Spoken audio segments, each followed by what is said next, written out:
বাজারে অনেক ভেজাল গুড় আছে, কিন্তু আমরা করে কোনো ভেজাল নাই, একবার নিষ্পট একটা কিছু একটা ছুড়া মারি না, একটা আদা মারি না, একটা ময়দা মারি না, কিছু মারি না, একবার নির্ভেজাল আমরা গুড় তৈরি করি। আমার গুড় বাজারে উঠলে গেলা কাস্টমারের তারা দেখেই পছন্দ হয় যে না এটা কোনো ভেজাল নাই, এই গুড়টায় চাহিদা বেশি চলে। দেখে শুনে যদি ভেজাল গুড় খায় এটা তো আমাদের করার কিছু না। দেখে শুনে যদি খারাপ গুড় খায় এরাই দূরত্ব অসুখে ভুগবে, খায় শান্তি পাবে না, মানুষের কাছে দুর্নাম করবো। প্রতিদিন 10-12টা কামলা আছে, 12 টাকার প্রতিদিন 10 মণ করে গুড় তৈরি করতে পারি।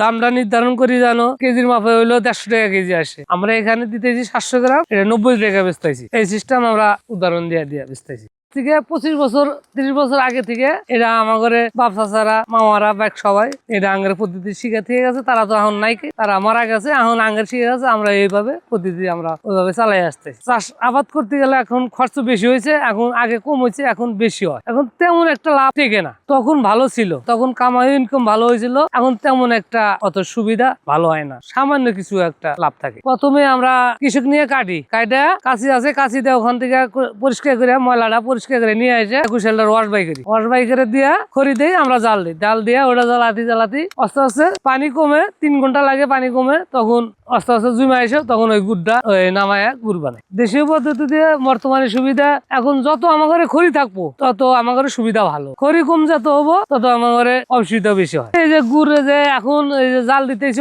জাল দিতেছি, তখনই বেশি কষ্ট হয়। এইটা নামানোর টাইম এটাই কষ্ট বেশি হয়, আগুন পারে থাকা লাগে, খড়ি ঢুকাল লাগে, সবসময় আগুন পারে থাকা হয়, এটা বেশি কষ্ট, অতিরিক্ত কষ্ট হয়। যখন নামাই নিয়ে যায় তখন তেমন একটা কষ্ট হয় না। বন্যার সময় তখন এখানে পানি ওঠে, কুশালের সমস্যাটি কি যখন শুয়ে পড়ে ক্ষতি বেশি হয়, আর যে তুমি খারাপ থাকবো তত ভালো হয়। যখন কাজ আমাদের এখানে বেশি বাজে তখন শ্রমিকটা পাওয়া যায় না, তখন আমাদের একটু সমস্যা হয়। আর যে সময় কাজটা একটু কম হয় তখন শ্রমিকটা পাই। যে সময় বেচা কিনি ভালো হয় তখন আমাদের ভিতরে আনন্দ চলে বেশি আসে। আর যদি একটু নিম্নতর হয় এ সময় মনটা ভারী হয়। উৎপন্ন কোনো বছর বেশি হয়েছে, কোনো বার কম আসে। এটা হলো বন্যার কিছু পানি একটু কুশালের গোড়া দেওয়া যদি পানি ওঠে তাহলে আমাদের কুশালটা ভালো হয়। আগে খুব অনেক কুশাল আসলে, আমাদের তো এই 2-3 বছর ধরে 2 বছর ধরে কুশালটা হয়েছে। এখন সবাই উদ্যোগ নিতেছে যে আমরাও করবো, পয়সা পাইতে যাও দেখি আমরাও তোমাদের সাথে করা পারিনি, থাকা পারি নাকি। অনেক বিভিন্ন দেশে যায়, ধরো বগুড়া যায়, ধরো জামালপুর যায়, ধরো গাইবান্ধা যায়,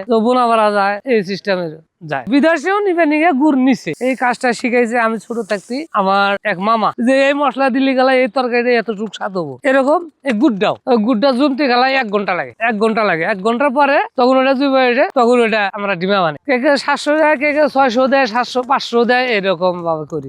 যেভাবে যে পরিশ্রম করা পারে তাকে সেইভাবে পরিশ্রমের টাকা দেওয়া। 10-12টা কামলা আছে, প্রতিদিন 10 মণ করে গুড় তৈরি করতে পারি।